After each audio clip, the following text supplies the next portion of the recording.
Thank you for listening to this PodcastOne production. Now available on Apple Podcasts, PodcastOne, Spotify, and anywhere else you get your podcasts. PodcastOne presents the Steve Austin Show Classics. Johnny Mundo had reached out to me a while back about being on the podcast, but time wasn't right, and I said, man, now would be a great time to talk to Johnny Mundo, formerly John Morrison, former Johnny Nitro. You got a lot of last names. You've heard of people, the man of 1,000 holes. This is the guy with the man of 1,000 last names. Johnny Mundo, welcome to 316 Gimmick Street. It's good to see you, man. You look like $1 million. Good to be seen. $1 million, $1 million pesos. Yeah, we better use. I guess $1 million is worth more than the pesos, huh? Hey, man. Okay, first off, physical appearance. You still look good. You're 35 years old, right? Right. What are you doing right now, dude? I saw some videos of you doing some push-ups, some stuff against the wall. Obviously, I know you got that parkour background. Crazy athletic. What is your, for a shoot, what is your fitness routine? I know you do that stuff. So, I mean, I actually have a whole fitness product that I created. It's called Out of Your Mind Fitness. It's a functional training regimen, and it's a lot of body weight exercises using weight equipment for assistance rather than resistance. And I'd say I do that exact program 6 days a week for an hour to an hour and a half. It's like resistance training, like lifting weights. In addition to that, I usually do some kind of skill-based training 5 times a week. Whether skill-based meaning what? Like boxing, MMA.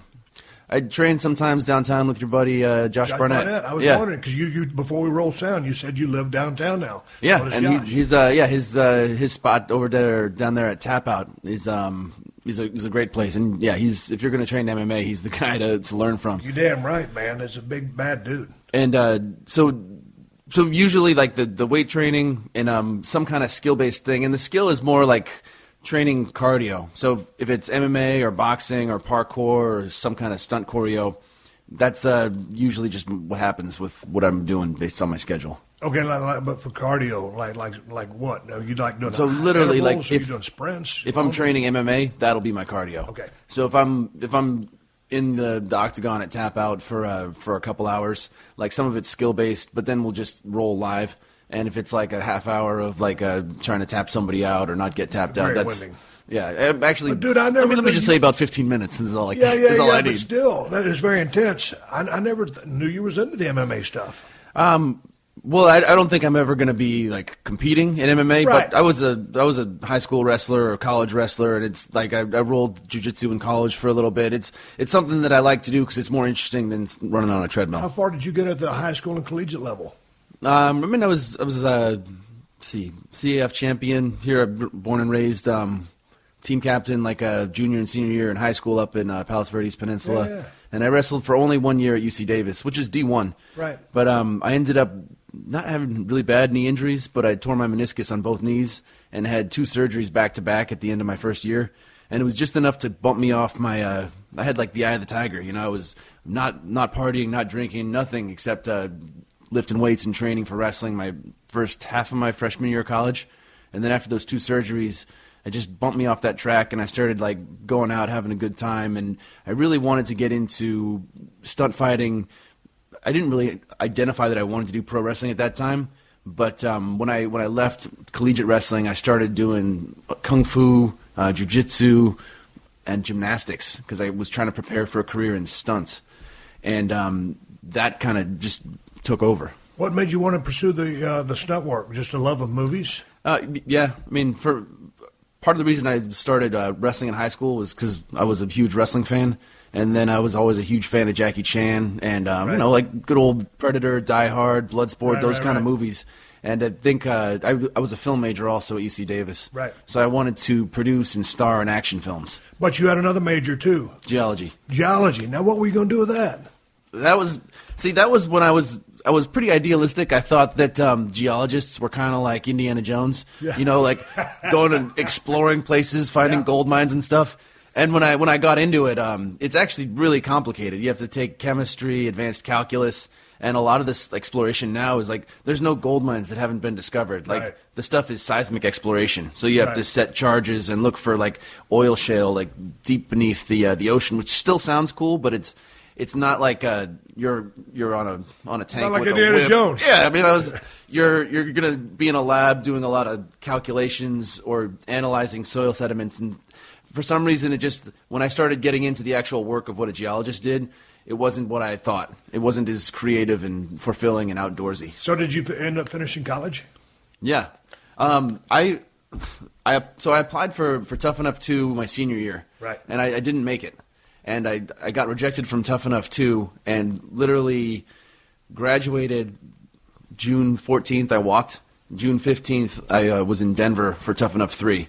And it was like the final round of acceptance. And I found out that they accepted me like a week after I graduated. So you did get the degree in film? Yeah. Okay, and now you're starting to pursue some of that now. Yeah, and it was always something that I had on the back burner. Yeah. I mean, because you know what? And people say, well, they teach you about film. No, well, I've acted a little bit, and you're getting more into that. So what do they actually teach you as a film major? So that's a very good question. And I feel like you could almost just teach yourself mostly what you need to know. In college, my major was film aesthetics and culture. So I was watching like old Japanese movies, like German movies. You study German expressionism. You study like the new wave, like movement in French cinema, old Western movies, all these different things. And a lot of it is like theory. And I feel like sometimes in school they're training you to be more of a film critic, and that isn't exactly what I wanted anyway. What I wanted was to be more of a creative guy, like writing the stories, making things happen. But this film degree wasn't exactly filmmaking. No. It was which is kind of deceptive for me, because I'm thinking, okay, you're a film major, you're learning how to make movies, but not the case. It was as close as I could get at UC Davis. Right. If I was at UCLA, I could have done filmmaking, I could have done TV production, but they didn't really have a lot of options at UC Davis. It's more of an agriculture school. Right. If you want to be a winemaker or a geologist, it would have been perfect, or an engineer. And I didn't really decide I wanted to do film until I switched majors 2 years in. Okay, now as we sit here and talk, you're 35 years of age, and reading about you and just doing the short amount of research that I could do and talking to you, I know you're now currently taking acting classes. Yeah. If you could go back in time, would you have done drama in high school, and would you have taken more, would it be theater of the arts? What's it called when you go to acting school? Yeah, theater. You know what I'm saying? Yeah, I know what you mean. But would you have gone down that road, knowing what you know now, and having worked on some lower budget stuff? First of all, I don't think I would change anything because I'm pretty happy with how it worked out. And I also I took some acting classes in high school, and as part of my film major, I took maybe 6 different acting classes at UC Davis, and did a couple of the smaller productions, just the plays that they had there. And no, I don't think I would have changed anything. But you're currently, I was reading that you're taking some more acting classes to help you with promo work. Is Absolutely. Okay. So I was studying with Howard Fine for a while. Oh, man, he's wonderful. When did you study with him? From right when I left, the end of 2011, I left WWE, and then between 2012, 2013, I was in Howard's studio, and now whenever I get an audition or if I book a role, I'll go back there and coach a little bit. And I'd say there's a guy named Hank Behrings that I'm actually going to go to after this to work on an audition. And another coach I have is a guy named Joseph Perlman. And all these guys it's like learning from different people. Like Howard Fine is a lot of Uta Hagen, a lot of comparison type, finding similes from your childhood to compare stuff to. Joseph's is like a much more practical approach for how to prepare to actually deliver on set. And Hank is good at identifying specifically what's interesting about you, and if you're not doing that in a role, how to bring that out, how to make that performance more interesting, but still be honest about it. So all those different people have different approaches, and it's kind of nice to spread out and learn from different people. Hey man, well, let's talk about now your incarnation as Johnny Mundo, because you've been with Lucha Underground now for about a year. You guys are hoping for season 2. So yeah, season 1 is in the can. We've shot it 39 episodes, and like you said, the season finale of Lucha Underground is August 5th. I have a match with Alberto Del Rio that I think everyone should go out of their way to see. It's an awesome match. Alberto, everyone knows, super talented, and Johnny Mundo, super talented too. Dude, you're turning in to me. I saw a lot of your work in WWE because I was there, but I was also doing my own thing, and then I left. You were still there. Let's sidetrack for 1 second. Do you remember calling me one time? I had a match with Jeff Hardy, and you saw it on TV, and you called me, and just to talk shit, talk about the match, At that time I'd rode that loop with The Miz, Matt Hardy, and Ken Anderson, and I don't know if you know this or not, but Ken Anderson does an awesome impersonation of you. Yeah. And so that whole ride, we were doing Stone Cold impersonations. Yeah. And for some reason, like, we got to the hotel after like laughing and having a good time in the car, and you called and you're like, "Hey, John Morrison." I was like, "Oh, hey Ken, what's up, brother?" And I thought you were Ken for like, I want to say like 2 minutes or 3 minutes before it dawned on me that it was really you. Yeah, but every now and then I'll see something that someone does or whatever that resonates with me, or I see that they're getting a grasp of things, so I'll call them out of the blue. And so, yeah, I do remember that. But, hey, man, and watching, I'm watching right now. I guess this was one of your first matches with Prince Puma, because the air date on this was 10/29/2014.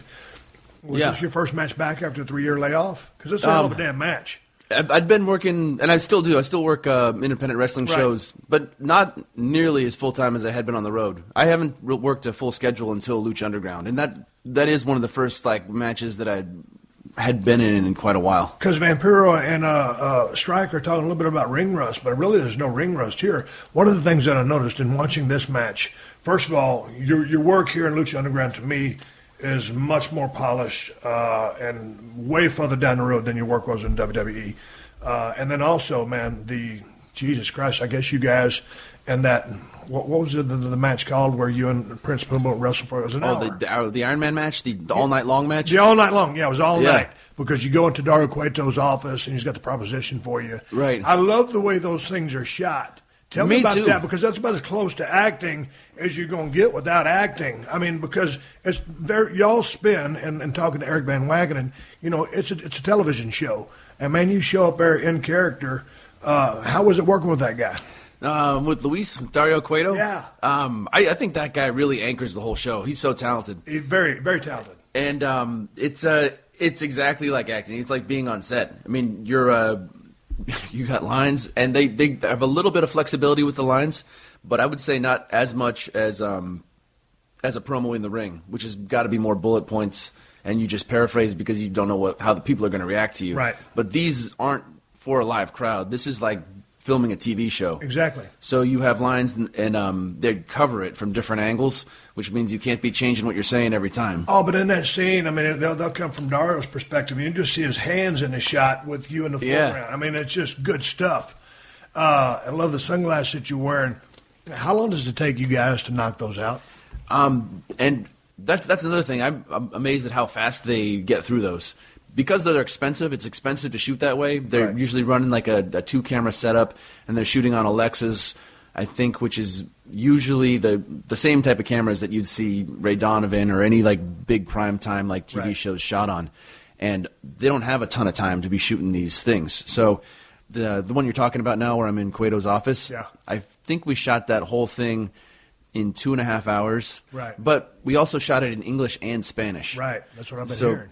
We have to do the whole conversation and get my coverage in English, and then as soon as we get it, they're like, all right, Spanish, so then I have to reset the cameras. Okay, now talk to me about you speaking Spanish, because I was talking with Eric. He said you can work your way through this stuff, right? Well, I mean, I grew up in Los Angeles, right? And I grew up in Texas, in South Texas, and surprisingly, I don't speak any Spanish.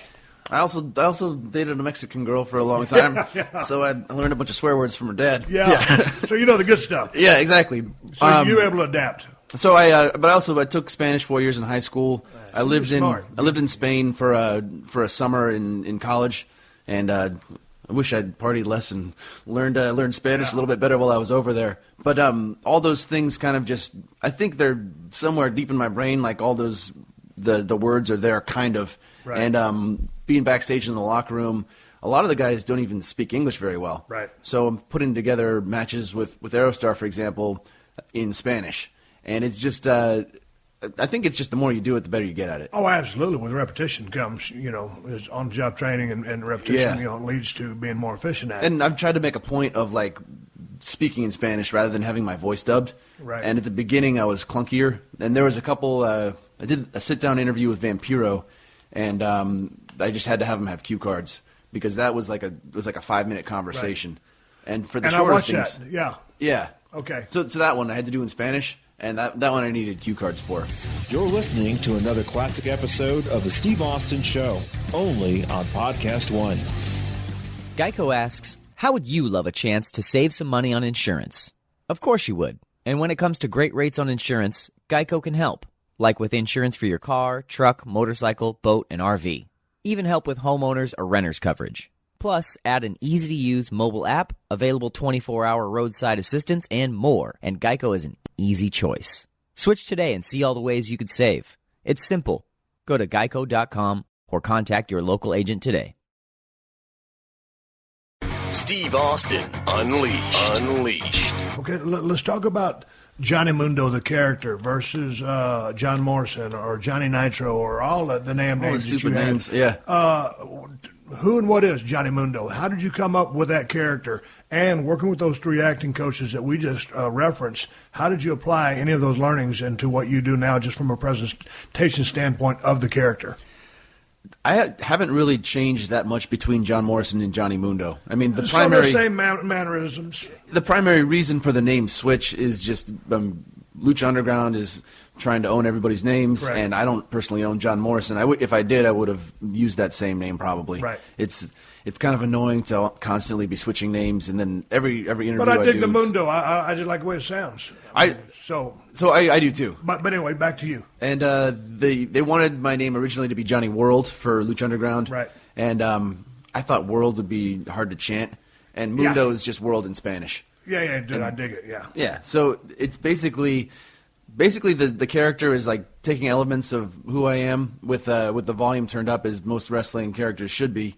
And Johnny Mundo is a rock star type personality. He's a movie star type guy. And when I came in as a babyface, I just tried to keep the confidence there, but not the narcissism. And then I've always found when you turn heel, you just get to play a lot more. You get to turn the narcissism up. You get to start making fun of people. Your shit doesn't stink all of a sudden. And I think you discover stuff about yourself in the character. But there's also that freedom there to fall on your face and not have to worry about it. As a babyface, you screw up, you blow a high spot, you do something wrong. You're held accountable because you're supposed to be, damn near perfect. Right. But as a heel, man, to me, more freedom for experimentation and leeway within the character. And especially in Lucha, because there's so much precision and so many acrobatic moves. Like when I turned heel in Lucha Underground, I was like, oh. Thank you, because it's hard to keep up with Prince Puma. Like, Prince Puma and Phoenix and these guys are in their 20s, and they can do pretty much anything and everything.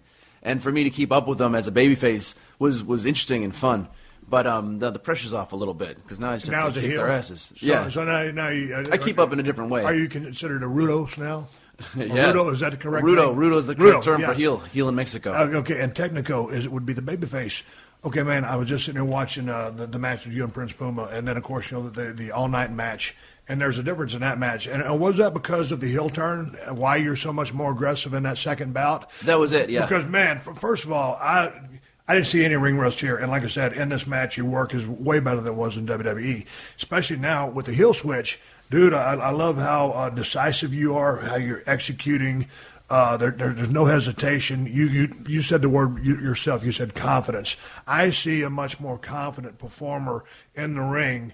And maybe it's due because at 35, I always consider you've been in the business, 10, 12 years? Almost 12 years now. Okay, and that's kind of that 10 to 12 mark is when everybody really puts all the pieces together. Yeah, you have guys that learn it in 4, 5, 6, 7, but that 10 to 12 is kind of that holy grail. Me and Arn Anderson always talk about this when guys really come to their prime, and 35 is a prime money-making year and performing year. So it's all of that, but also the heel aspect has given you, especially here, just a different comfort level.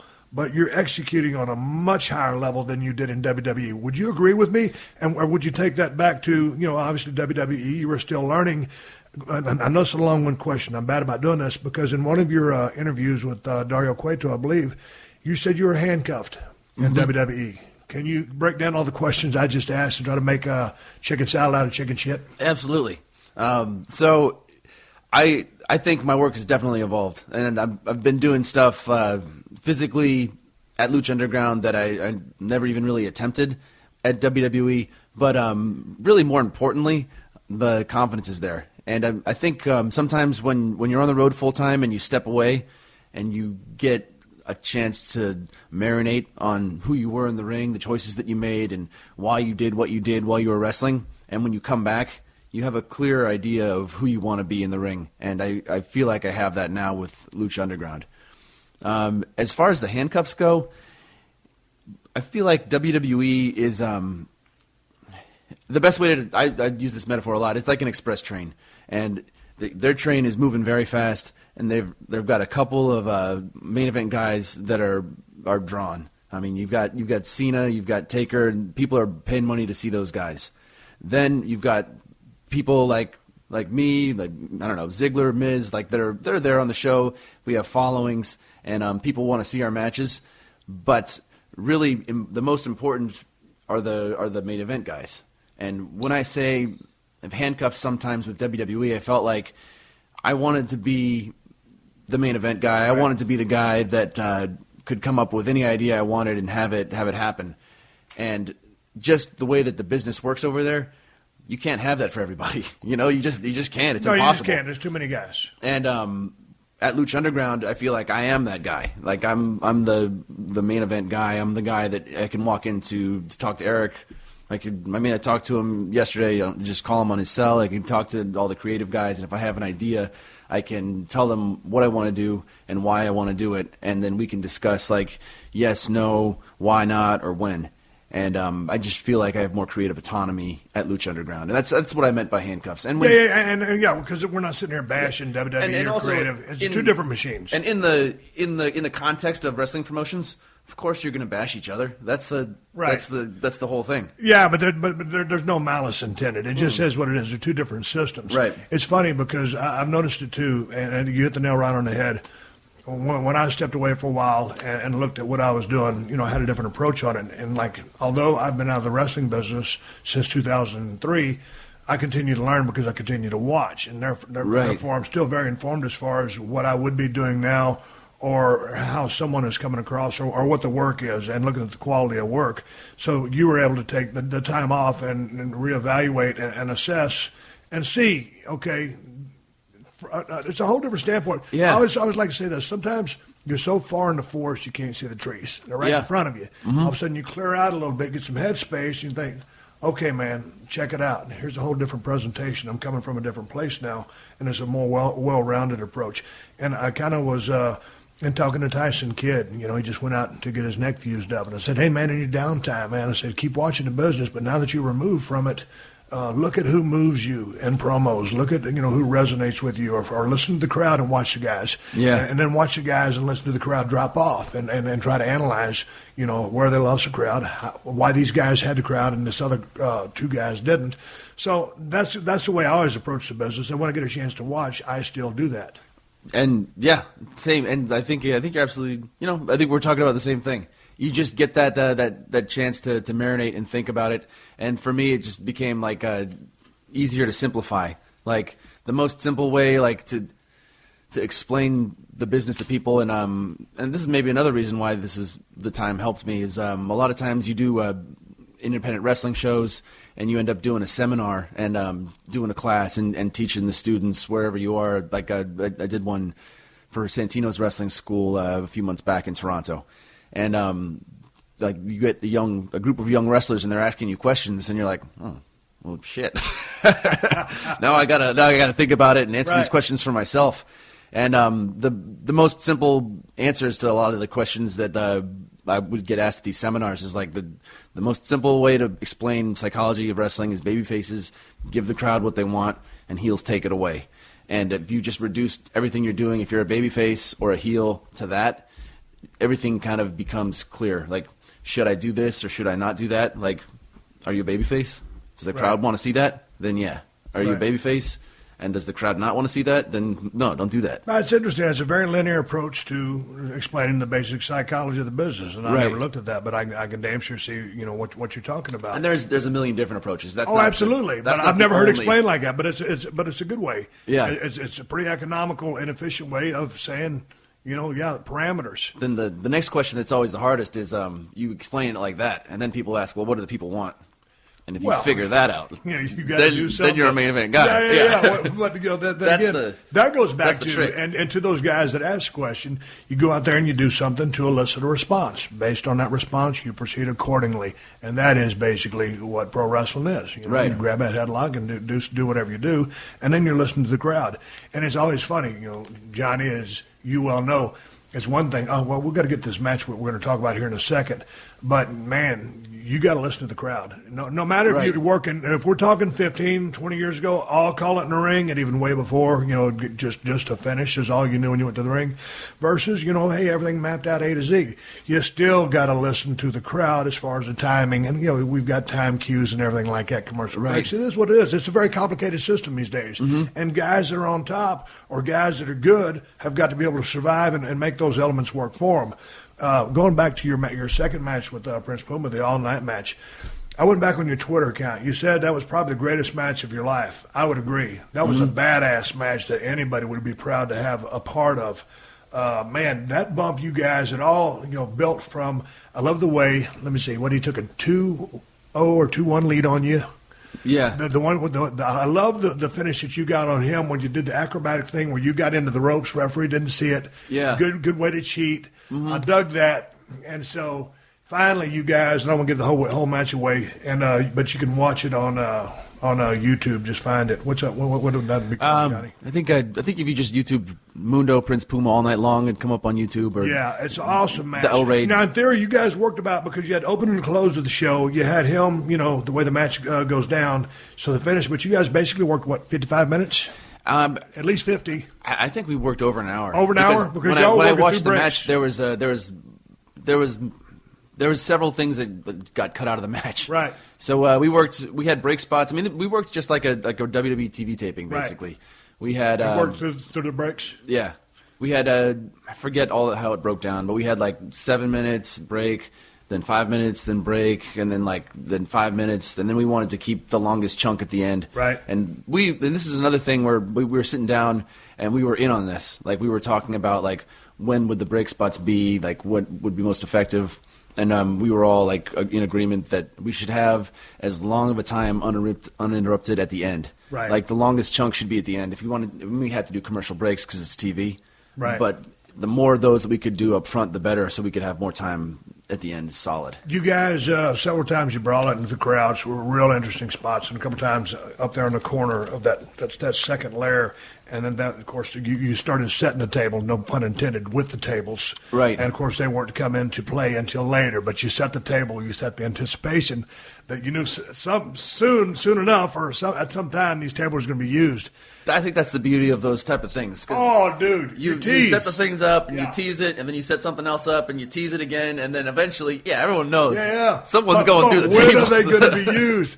I love the way that thing climaxed. And tell me about that bump, because when you look back, I mean, and there's been spectacular bumps. From Mick Foley, working with Taker in the Hell in the Cell, to all of the ladder matches that all those guys in WWE put forward. But I'd put this, a couple of those bumps in this match in that ballpark. It was pretty what were high y'all up there. Thinking when all of a sudden you fed up, he does the tackle, boom, you guys go down. I know you've I don't think you've ever done that bump before. You've done a lot of bumps. I mean, that was kind of one of those things. It's a calculated risk. It's almost like a once in a lifetime bump. Yeah. And I think there's a couple things at play. One was a lot of the people at Lucha Underground, myself included, have a little bit of a chip on our shoulder about proving that we deserve to be where we're at, and proving that we're the best show on TV. And that was going through my mind. I wanted to do something that people would watch and be like, "Holy shit, We're not going to see that anywhere else but here." Right.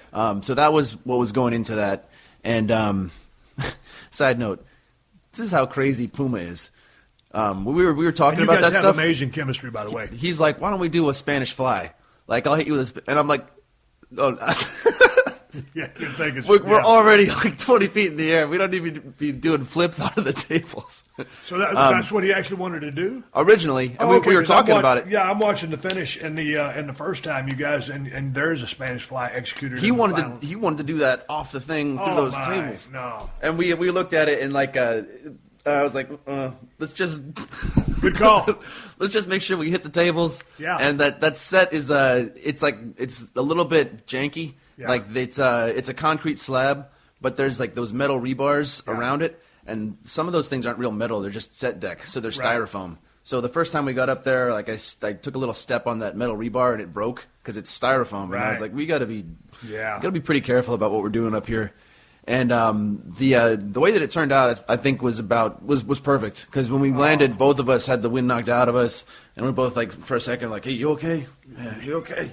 And we're like, for me, I think I was like, that's about the max of I would any say, shit that I'm don't gonna push the pull. envelope any further than that. But it was a spectacular bump, and they captured it wonderfully. And I think they did go to break, but then they came back and they replayed it like 3 times. It was cool. It's Awesome. the first replay in Lucha history. Yeah. And it was something that I've been on them about like for a long time, is getting a replay camera, because some of the spectacular moves that these guys are doing, I personally want to watch it over and over again, and you have to rewind the DVR, and it just seems like they should have a replay camera. Here's the thing. I love the match, but now I'm sitting there thinking the only thing that I thought was missing, because the finish goes down, time runs out, but there never was a live, because you guys are going all night long, so you're working within the parameters of the show. Right. And you guys say your show, the guy, there wasn't anybody counting down to raise that sense of urgency that something needed to happen, because you guys were at 4-4. Right. And that's the only thing I thought was missing. I think it would have helped. And yeah, you're because absolutely you're right. like, man, you're into the countdown now, 20, 19, 8, And I think that because it's a production that hasn't been used to a lot of wrestling. Right. A lot of times they put the TV show before the wrestling. Right. And then that's what I like that, because then I can come in and say like, no, this is a wrestling match. Like, the crowd needs to be involved. And I thought of that after. I wish I thought of it ahead of time too. Yeah. But that we originally the match was just supposed to end with that last fall, and it was going to be like, that's the end of the show. And when we were sitting in the meeting, I was like, that can't be the end of the show. It's an hour match. The time has to. And like everyone was like, all of a sudden, 5 minutes before the match started, like, oh shit, let's change this up and fix that. And there's little growing pains and things like that come up. That every episode, sometimes there's a last minute idea or fix. Yeah. And that's part of why I love it over there, just because it feels like everyone's involved and trying to figure out the solution to all these problems, and it's happening. It's actually like happening so fast that you need everybody to be on the same wavelength. Right, man. And again, that's nitpicking, but that would have really raised the stakes up. And when I watched it, I was like, the whole crowd was counting down. Yeah, man. Because anyway, but it was an outstanding match. And then it was part of it, because they wanted to have complete control in post to be able to do the clock timing and stuff. Yeah. You deal with that stuff. And that's but you know what? Anyway, a lesson learned. If they ever decide to do it again, you got to have that countdown in there. Hey, man, let's take a quick break. I want to talk to Johnny about adapting. So, to me, in my estimation, real easily to the lucha style, and your athletic nature, your parkour background certainly plays into that. Dude, you've been a crazy type athletic background ever since I've known you, been watching you. How hard or easy was it for you to adapt to the lucha style? And I'll stop right there, because I'm so good at asking long-winded questions. How was the transition into working lucha? It wasn't that different from the way that I worked in WWE. I mean, my first match, when Eminem debuted in 2005, our very first match was Eddie Guerrero and Rey Mysterio. We won the tag championships. It's hard to go wrong with those two guys. I know. Yeah. And I've had the chance to work with Rey, like, maybe not 100 times, but a lot when I was with WWE. And we had feuds with the Mexicools, with Super Crazy and Psychosis and Movie. So I had some experience. It wasn't like I was just like venturing off into uncharted territory. I've definitely learned quite a bit. I think the language barrier is a little difficult sometimes, and the difference in psychology is hard. And sometimes, instead of completely adapting to lucha, what I think makes Lucha Underground unique and different is blending American psychology with lucha psychology and getting some of the moves to mean more. Kind of like a hybrid. That's what I think it should be. I always push it that way, Well, it makes sense because sometimes, like, back in the old days when we were shooting Redneck Island, we shot in Mexico. So, man, I'd catch some, it was either EMLL or AAA or whatever, but they'd get some badass workers down there. Right. And so guys that are veterans are real salty. I mean, laying their stuff in are just absolutely very technical, and I love to watch that stuff. But just when I watch the totality of the product, I don't really understand the psychology of what they're trying to do because both guys can shine or the heel to get some heat. All of a sudden, here comes the baby back or the Rudo and the Technico, whatever you want to call them. But I don't necessarily understand the pure psychology of a match. But I just appreciate the athleticism. So right. The fact that you can throw a little bit of American psychology in there. One of the first conversations I had with a lot of the guys from AAA was if there's a way that we can get in Lucha Underground people to, instead of just cheering for moves, because they're going to cheer for moves, it's spectacular, to cheer for the people, to cheer for Phoenix and Aerostar and Puma, then I think we're going to turn a corner and we're going to have something, a product that is uniquely different that is going to be appealing to a bigger audience. Yeah, and taking the time to invest in the characters and so the characters come alive and you're cheering for a person, not just for the fact that the person you know is going to do a bunch of crazy moves. Right. And so, yeah, it's great when they say, hey, this is awesome and awesome, but, when both characters mean something and you're doing something that's awesome, they buy in, that's the holy grail. Those are the moments that I remember when I was a kid. Yeah. When you're invested into the characters and the characters do something awesome, then it means something. Okay, you grew up here in L.A. You mentioned you're a lifelong wrestling fan. I know, Kurt Hennig was one of your favorites. Shawn Michaels was one of your favorites. But growing up as a kid, and you're 35, who was some of the guys you were cutting your teeth on locally? I mean, when I was growing up, I used to go to the Great Western Forum back in the day with my dad, and we'd watch the house shows. The Macho Man, the Bushwhackers, and yeah. Even that was like a great building to watch wrestling in. I mean, it's kind of not on the great side of town right now. Yeah, but I thought, are they rebuilding that? They did. Yeah. I just went to it's a great venue. I forget what the name of it was, but it was like a kickboxing event they had down there. It was real cool. We used to wrestle back here in WCW, and I love that building just because I love the atmosphere. Yeah. So you guys are going down there, but basically it was WWF stuff. Yeah, it was WWF. WWF was the stuff that I watched the most. And when I was younger, the first guy that I really started watching the most was Hulk Hogan. Right. I mean, that was when I was a little kid. And hey, man, dude, he was the guy leading the charge. I mean, Hulk, man, he was everywhere. Wild. I mean, so why not? It was saying my prayers and eating my vitamins. Yeah. And him and Warrior, like at WrestleMania 6. And I think when I started going to the events with my dad, hearing like just how the crowd would react to Hulk Hogan, like you're a kid and it's so exciting that you get into it.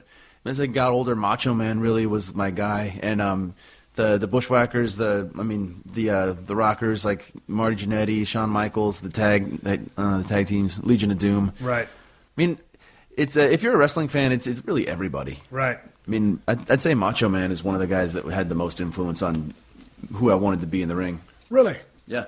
But because, like, when I watch you work, I mean, you really remind me of John Morrison or Johnny Mundo. So, I mean, I guess it's a compliment to, I think, you have an original body of work. You have your influences, obviously, but I really can't see that. I just see you as being you. I'd take from a lot of people, though. Mm-hmm. I mean, it's hard to say, like, I'm not just copying, like, somebody. No. But and you're not. But, like, Piper, I don't know. I mean, you could just rattle off wrestlers all day. Right. Like Kurt Hennig, Piper, Macho Man, Hogan, Warrior, Shawn Michaels, and then even Rey Mysterio. He was one of the guys that I really started studying when I was high school, college, when I started thinking about, I think I want to have a career as a pro wrestler. He was the guy that I started watching the most closely. And, dude, but Ray, of all people, I mean, dude, he's a Hall of Famer. He's a guy, I mean, his style was specifically just because, like, when actually not even just Ray, but when him and like Super Crazy and Psychosis came into ECW, like just the type of stuff that they were doing hit me because I'd never really seen it before, and I was like, holy shit, like, and actually, and Rob too, like Rob and Sabu and like that whole ECW stuff. It was just a different style. Yeah. But was it a style that you figured you could learn or try to emulate? Because, I mean, hardly anybody could do what Ray was doing way back in the day. At the time, that's what I thought I could do or what I wanted to do. And I think that was I wouldn't have made the same decision now, Yeah. which is cool because it's just how you evolve as a wrestler and as a person. I wanted to learn how to do those type of moves because it's what I thought was cool, and I thought those moves were cool. And now I understand, like, I don't think people would want to see me do Rave's moves. They want to see Ray do Ray's moves. Yeah. Hey, man, let's go back to just a couple of years ago when you were on Tough Enough. How did you enjoy that whole experience? What was your takeaway from that? Because it was Tough Enough, and then 4 years of training before you actually had your first match, correct? Yeah, just about. Okay, so your experience in Tough Enough, good, bad, and different? Loved it. I mean, I couldn't have hoped for a better opportunity. I mean, I tried out for Tough Enough 2, didn't make it, and then I started training at like a wrestling school in Sacramento, and I would go like twice a week while I was a full-time student and train at Supreme Pro Wrestling at the Colonial Theater in Sacramento. And then I reapplied for Tough Enough 3. Who was leading that camp? A guy named the Big Ugly. Okay. And El Flaco Loco. Okay. Another guy named Dante was one of the trainers there. Did they know what they were talking about? They were pretty good. And when I reapplied for Tough Enough 3, I ended up making it on Tough Enough 3. And when I went, actually, the Big Ugly, when we found out I made the show, he's like, "Brother, when you get there, forget everything you learned, shut your mouth, and just listen to what they teach you." And I was like, right. Oh, he knows the business. That was good advice. Yeah. And when I got there, I felt like it was perfect for me because I was a fan of the business. I had all this gymnastics training and all these ideas and all this energy, and it was an opportunity to learn from the best. And it was Al, Bill, and Ivory were the trainers on that season of Tough Enough. To me, Al is a great teacher, and a lot of people, I think I've told the story a few times. Before I came up to WWF way back in the day, I was recovering from a tricep tear, and I'd only worked like 2 or 3 matches at ECW, which weren't really matches.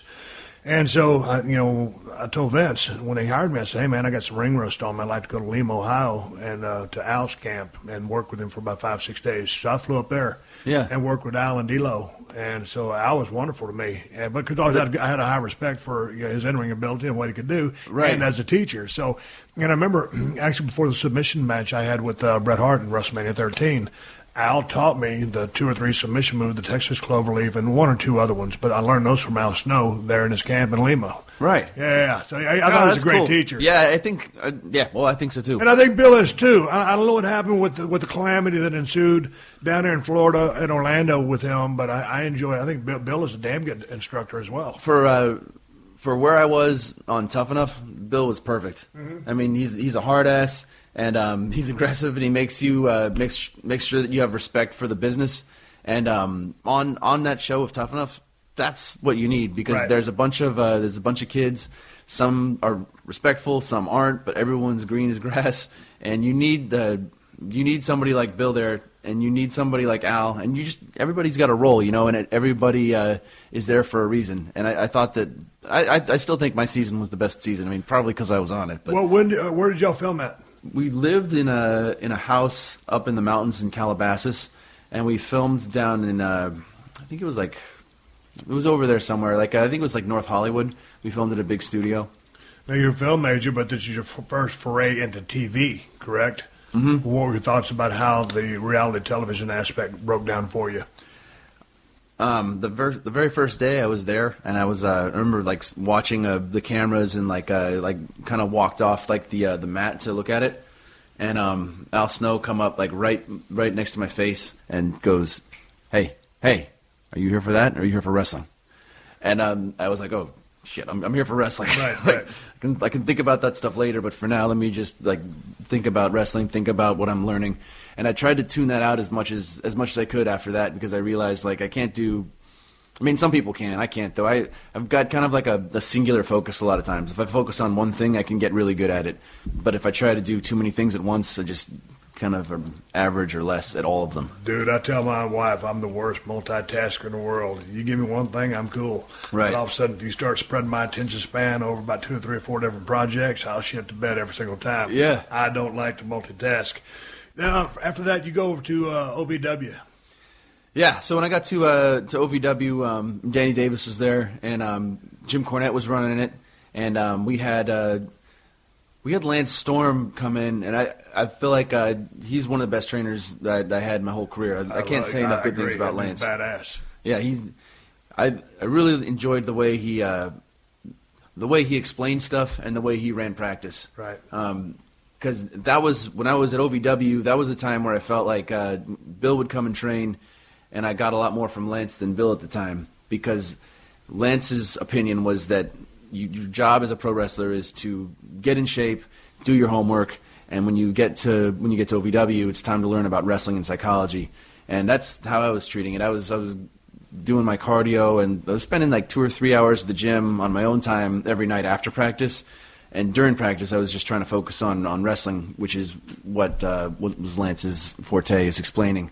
And sometimes if we had to do like 1,000 squats with Bill, I felt like it was counterproductive because I was like, oh, man, I already did my leg workout, and now I'm spending all day squatting, and I want to be learning like psychology. I think too much has been way back in the days of just trying to crack people. Or you hear the tough training camps back in the day where, here comes a guy who doesn't know anything, wants to get in the business, so they just torture him through these torturous, rigorous, sessions just as a weeding out process. I agree, it's just a waste of time to find out if he really wants it. Right. And usually, I feel like that too. Well, I mean, obviously feel like that for myself personally because I know that I really did want it. Right. And maybe it wasn't a waste of time, though, because maybe there were some people that did get weeded out. Exactly. But at a certain point, it's time to drop that shit and learn about, the ABCs of the business and the mechanics of it. There's a room full of 30 people that are trying to get ready to show up on Raw or SmackDown. Right. Like, those people should be learning, the ABCs of the business, like psychology, holds.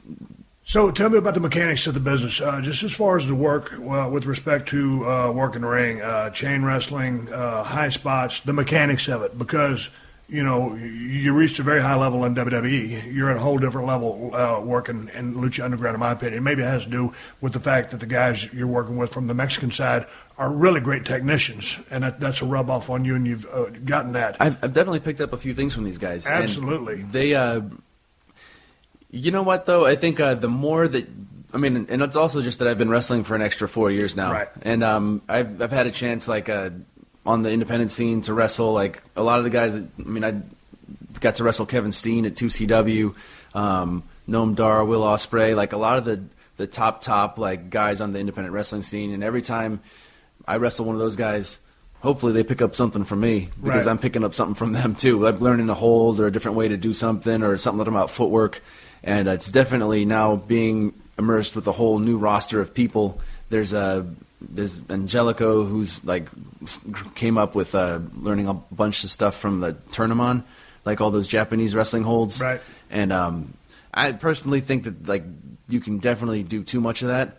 But being exposed to it and learning a few things from him, learning some stuff from Hijo de Fantasma and Phoenix and all the different stuff that I've been immersed in now has really rounded me out, I think. Now, how long did it take for you to really have a really total command of psychology? I don't feel like I even have it now. Okay, that's my point. Because the mechanics is one thing, and it took me, man.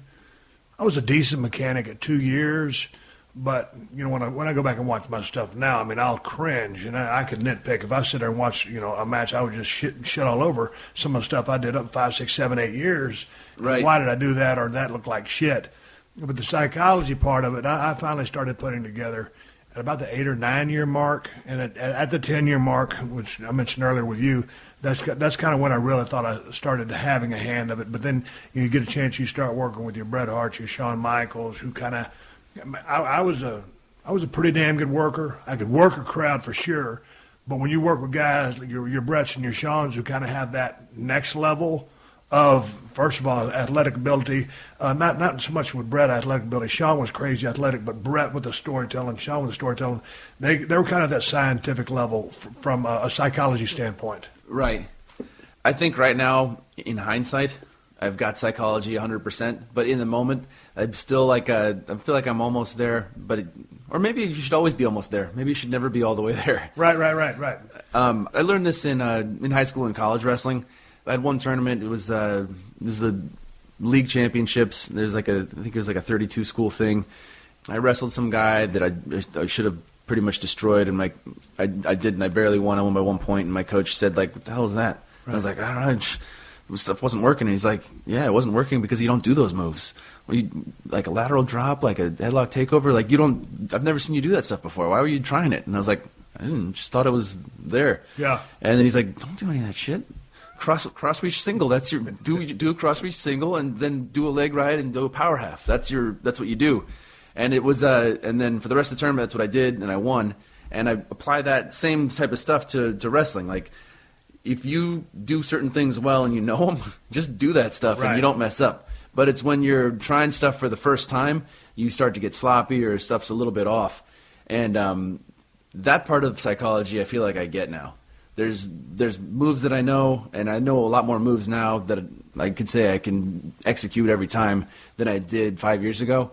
But I know what I know, and I know what I don't know. Like, I know what I shouldn't be doing. Right. And that's, as far as in-ring mechanics go, I feel like when you get that part of it, that's when you've got a grasp of the mechanics. Hey, and watching the show at Lucha Underground, there at the building, Bull Heights, what do y'all call that place? The Temple? The Temple. I love the Temple. Yeah. Is that a 20 by 20 ring y'all are working in? Yeah. Yeah. It's nice. It's a 20 by 20. The ropes are... it looks pretty bump friendly. It's a great bumping ring. Yeah. The ropes are a little bit lower than the WWE ropes. I'd say about 3 inches lower, and they're cable as opposed to rope, which is they're springboard friendly. Right. Is a good way to put it. So yeah. A little stiffer. Yeah. Hey, one of the things I want to ask about. Tell me about the El Patron, Del Rio. El Patron, yeah. I mean, he's got off over there. He seems like he's got a new lease on life. I really like his character a whole lot better in Lucha Underground than I did with WWE. I'm not shitting on what he did over there. I just like what he's doing now.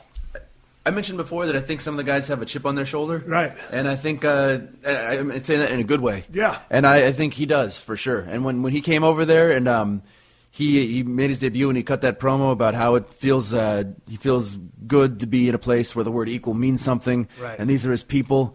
And when you look at his eyes in that promo, he believes it. Yeah. And I think the end of his run in WWE, like, he wasn't fully there. You know what I mean? Yeah. And he is fully there now, maybe more than ever in his career. And you can, when I'm in the ring across from him, I can feel it. Like, if he's gonna, it's real to him in the moment. Right. Like, if I don't get out of the way, he's gonna kill me. Right. And that's who I want to be in the ring with, because that's how I try to be, and the fans can detect that too. Yeah, I just felt that and watching his character, I guess he was just a rich guy, whatever. Always drove the car in.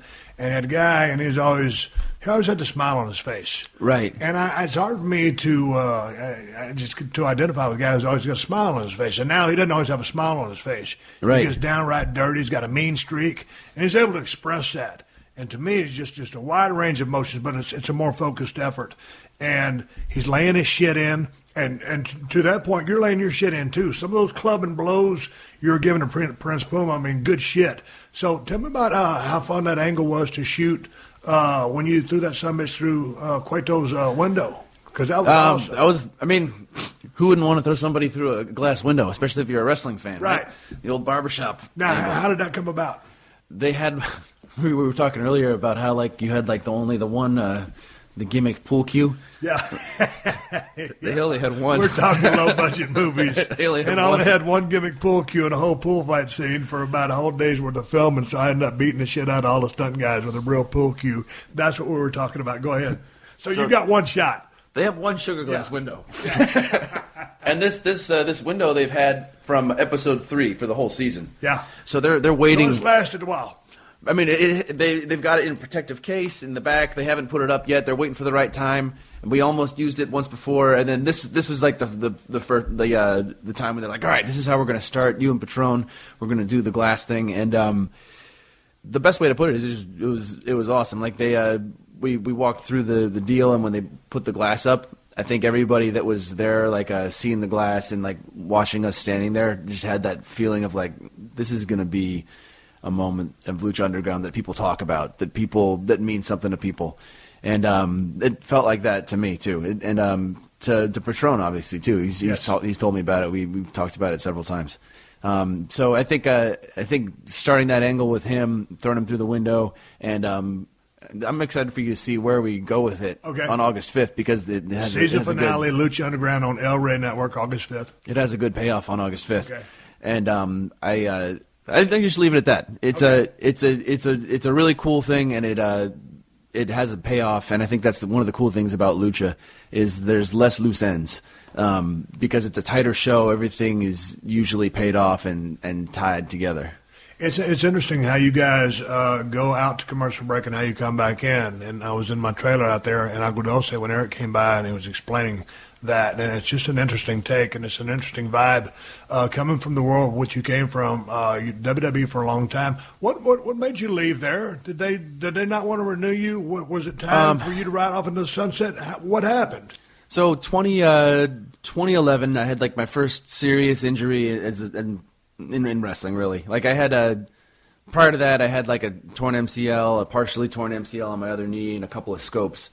But 2011, maybe April or something, I was on a Europe tour, and I suddenly couldn't use my right arm. And I got an MRI in Birmingham, England, and they said it's because your C5 snapped in half and floated down and is impinging your spinal cord. So I finished That's out. Good news to people out there that aren't doctors. Exactly. Yeah. Not good. So I finished the tour, and they said you're going to have to get this surgery ASAP. I got it, and it's relatively minor in the world of neck injuries. Right. It's not as bad as having a neck fusion. If that's what Tyson Kidd is having, that's terrible, man, because he's so talented. Yeah, he'll be back though. Yeah. But so I had that, and my contract is expiring. And when I came back to negotiate, I wanted a few specific things. Really, what I wanted was more creative autonomy, and just wanted some assurances of that. And we were talking about a deal, and they wanted me to sign like a 3-year deal. It was kind of the same deal that I had, it was a pretty good deal at the time. And I think because I had that neck injury, and I was still like having residual pain, and I hadn't had time to fully rehab, and I jumped back into the road full time. I feel like I wanted more control of my time. And when I left, we left on really good terms. I just said, I don't want to resign right now. Maybe I need 6 months or a year, and I'll come back. We just left it at that. Yeah. And that has become 4 years now almost. Okay, so then all of a sudden, how did El Rey or Lucha or Eric get in contact with you to say, hey man, we got Lucha Underground, and explain this concept to you? So I first got contacted by Chris DeJoseph. Yep. And I got a phone call from Big Dick Johnson, and he said he was starting a wrestling promotion. And I was like, hey, Chris, that's great to hear from you. Call me when it's happening. I'd love to.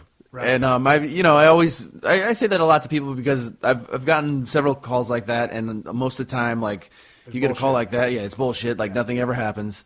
Same with the movie business. Yeah, exactly. So I'm a little bit jaded. Yeah. And then I don't hear from him for like a couple months. And then a couple months go by, he calls me and he says that wrestling promotion I was telling you about, it's like it's happening. We've got a location picked out. We need you to sign for like a year or I think even 7 years he asked me to sign for. And I was like, okay, that's great. Let me just come check out this building, this promotion. So you want to go down and see what you're getting yourself into? Yeah. Okay. And when I went down there, I went to the Temple, which is a warehouse in downtown LA. Which actually I filmed a movie like 2 years prior to Lucha Underground with Danny Trejo in that exact location. And when I got there, when I was filming the movie with Danny, that place was disgusting. It was covered in rat shit. There was like old, smelly carpet all over the place, trash everywhere. And when I got there, Chris walked me in. It was still a dump, but they had built an awesome lucha set in the middle of it. They had like bleachers. They had this nice ring. They had a huge jib. And then I talked to him, and I started talking to the production team, and they're talking about how they're going to run an 8-camera setup. It's going to go live to tape, and post is going to happen. And then they started explaining the vignettes, and I was all of a sudden like, oh, wait a minute. So this is really happening. This money's been spent. There's a set built. There's a production behind it. And then I talked to Eric, who I met on Tough Enough, the Tough Enough that you did, that I came to as a guest at one time, and Tony, and they explained to me what their vision was for this thing, and I was like, wow, I didn't ever plan on really going anywhere aside from maybe going back to WWE, but there's a lot of things here that I'm really into. It's they're planning on combining action films with wrestling. They explained the way they're planning on shooting the vignettes.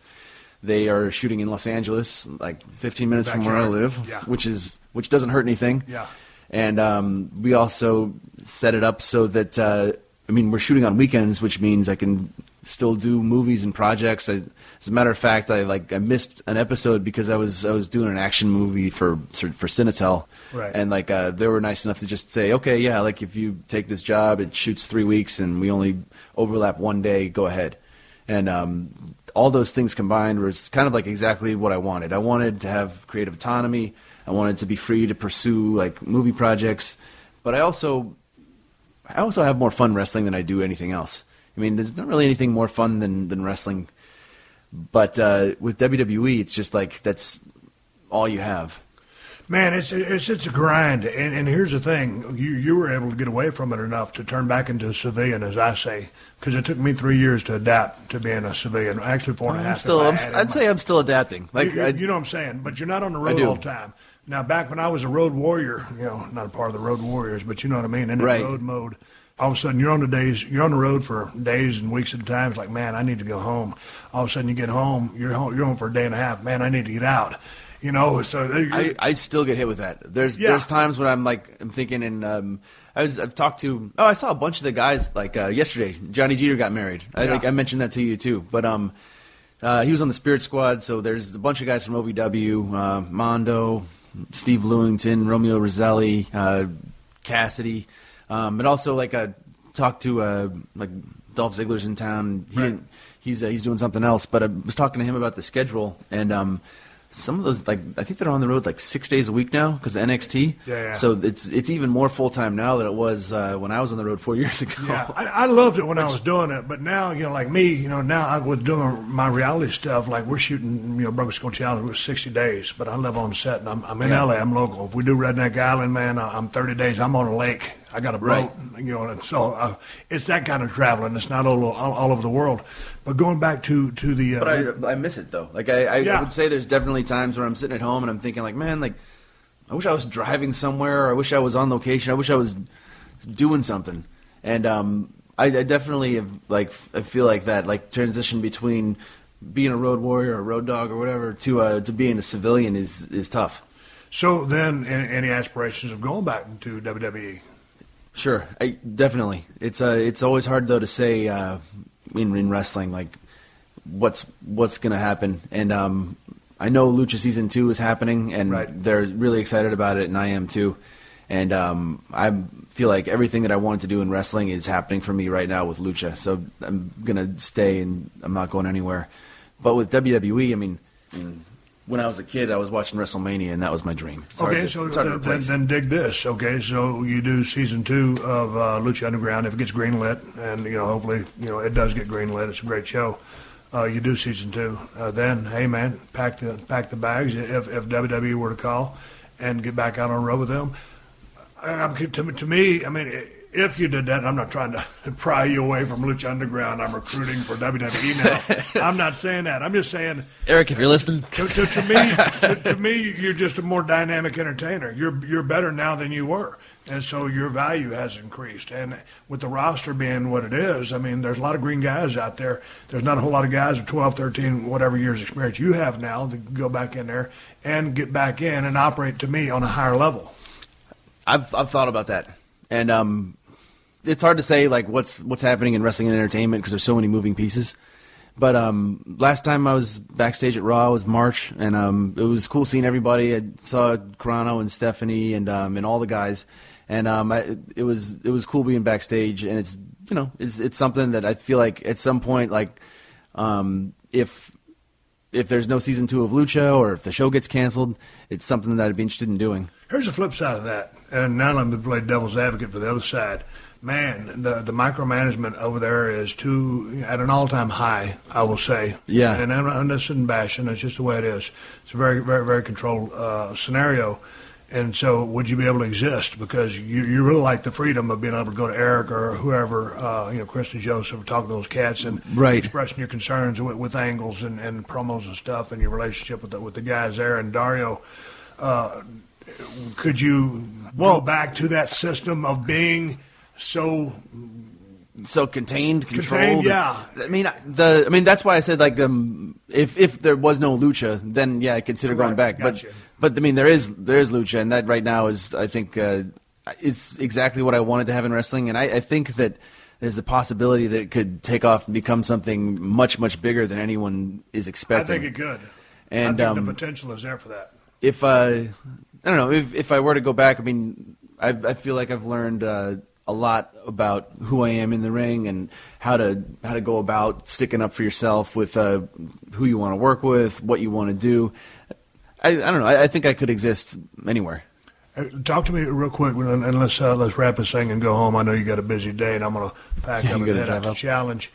When you went down there and you saw the set with Krista Joseph, and you talked to Eric, obviously when you meet Eric, you can see he's a very bright guy. Right. And you met him that one day at Tough Enough 2011.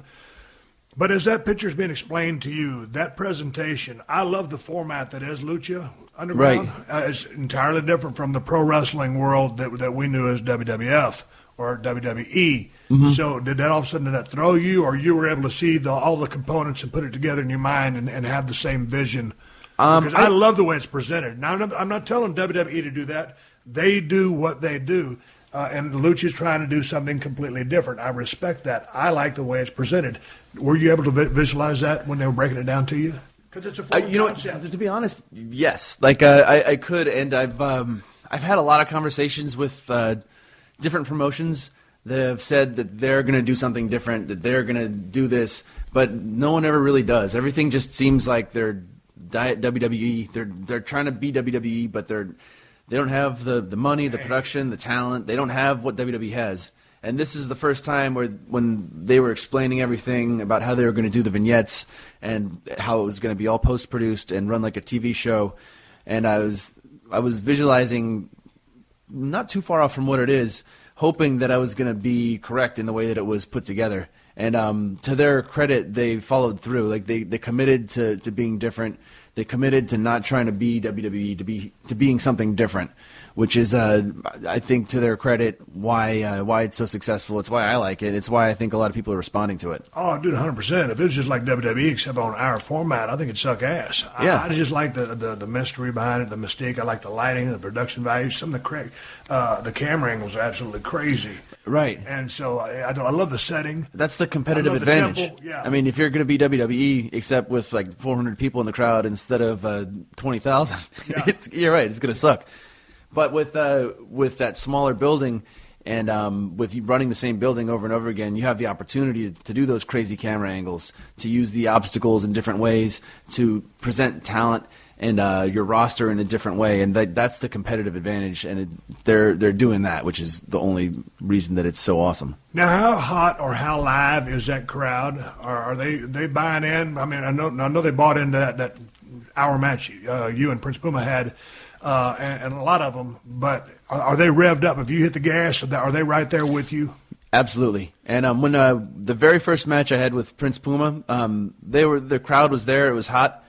But after the show started airing on TV, the crowd now is exponentially better. They know everyone's names. They're right with from Aerostar to Phoenix to King Cuerno.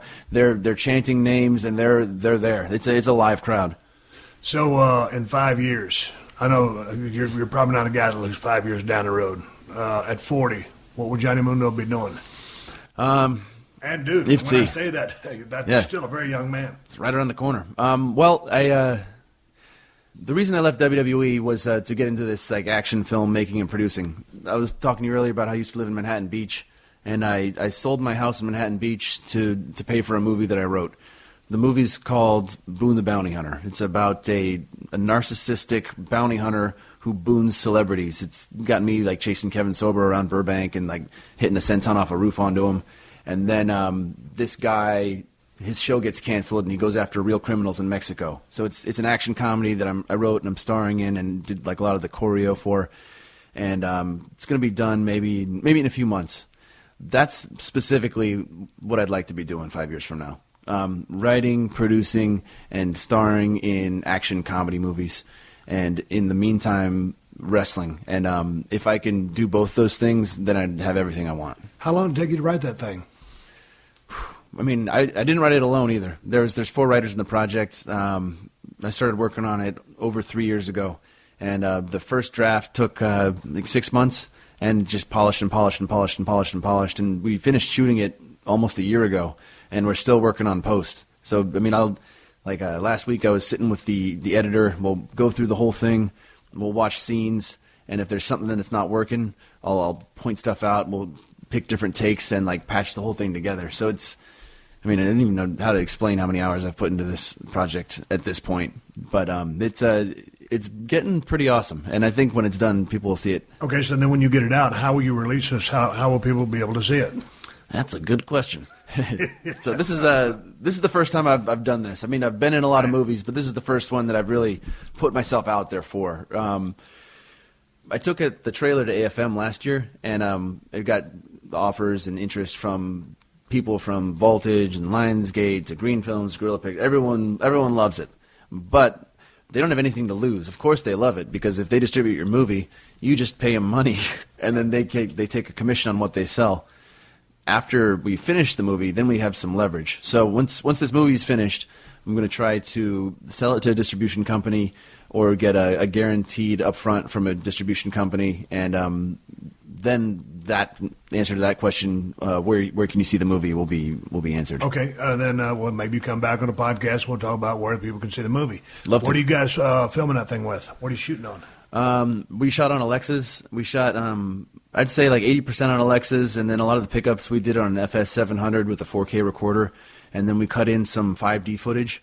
And there's a reality show component, because he's a reality show bounty hunter. Right. So the reality show stuff, we 5D, 7D. Right. So now we've got like this monster of a timeline with like different cameras and all this footage. So when we finish this edit, it's going to take, I don't know how long it's going to take the color corrector to make everything match.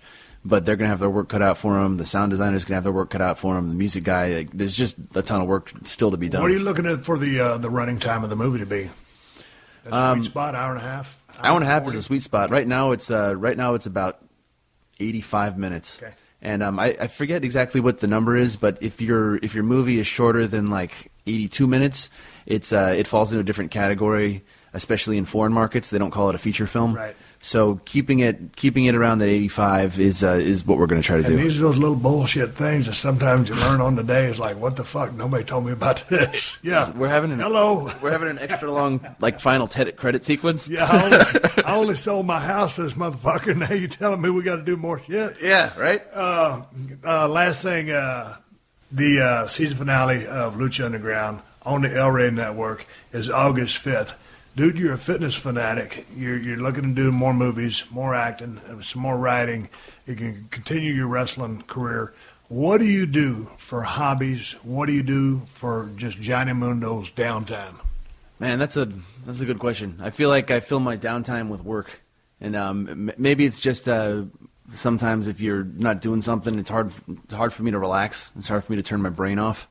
Most of my downtime I fill with either reading scripts, writing scripts, or physical stuff. If it's surfing or parkour or training, that's usually what I do with all my free time. Okay, you mentioned back in the day you were a little bit of a party animal. Were you just a drinking guy? Back in the, yeah. I mean, when you're on the road with WWE, you're on those Europe tours, and everyone's having some drinks, and like talking smack on the bus. That happens too, definitely. I mean, I do a lot of improv shows, like comedy shows, and those are usually in Hollywood somewhere, and we'll go do a show, hang out, and have some beers afterwards, shoot the breeze a little bit. That's how I'd cut loose, I'd say. So what are you doing? I mean, to do with all the workouts, obviously you're genetically blessed with good genetics, right? So and you're doing your workouts, so you're able to have a couple of beers and still stay ripped. For me, the workouts is what keeps me honest, so to speak. Like, if I go too far, like maybe I did last night at Jeter's wedding, and I'm sitting here on Stone Cold's podcast with a huge hangover, it's hard for me to sit still. You hid the hangover pretty well. I'm going to go to the gym after this and try to sweat it out, and I'll probably regret having so much fun last night, but on the other hand, I don't know when I'm going to see those guys again. Some of those guys I might not see for a couple of years. It's really that's my balance. It's all the physical stuff I do. When that starts to suffer, so you will let your hair down every now and then, because I was sitting there thinking, man, this guy's just a fitness machine. He just doesn't. He's got to be able to have fun every now and then. So you do have fun, right? Okay. You have to. Yeah, dude, if I don't, I don't think I could maintain my sanity, especially living here in L.A. Exactly. Dig the weather, but the traffic kills me, and I won't go on a tangent about that. I've heard the podcast. I know. Yeah. I know about the traffic. I'm too tired. I told my wife the other day, I got so pent up. I said, you know what? I was driving back, and it was in rush hour traffic. I was coming in on a Friday evening, and I told my wife, I said, you know what? I'm just, after 11 years, I'm finally able just to deal with the fact that when you're out there in the primetime hours, you're going to get your ass smoked. You might as well try to drive a comfortable ride that has a good sound system in it, and then just enjoy some fucking music, because you're just going to be sitting on the highway with a bunch of other motherfuckers for a long time, and that's the bottom line on L.A. Yeah. Can't break it down no more than that. Because of that, like there's been times where like I just don't leave anywhere. Like if I have to travel during rush hour, if I'm at the gym, I'll just stay for an extra hour. Or I'll go somewhere early. I mean, you just get it. That's the bottom line. So we're going to end on that. Okay. We'll save the traffic stories for a whole other story when we're drinking beer. Hey, man, I'm talking to Johnny Mundo. Dude, out of all the years we've known each other, we never really sat down and just shot the shit for an in-depth period of time. I appreciate you coming out of the house. I know you were busy. You had a busy weekend hanging out with the guys and everything like that, and you got a lot of stuff going on. So thanks for coming by the house. When you get the movie coming out, give me a shout. We'll keep in touch with each other anyway. Now we've got each other's numbers. And once again, Lucha Underground, El Rey Network, season finale, August 5th. And you will get a chance to see what happens, the payoff between El Patron, Alberto Del Rio, and Johnny Mundo, and along with the other cats that are on the show as well. I dig the show. Congratulations. Thank you for having me. Thank you for joining us for another classic episode of The Steve Austin Show. Please leave a rating and review on Apple Podcasts and tell your friends. For more Steve Austin Show, go to PodcastOne.com. That's PodcastOne.com.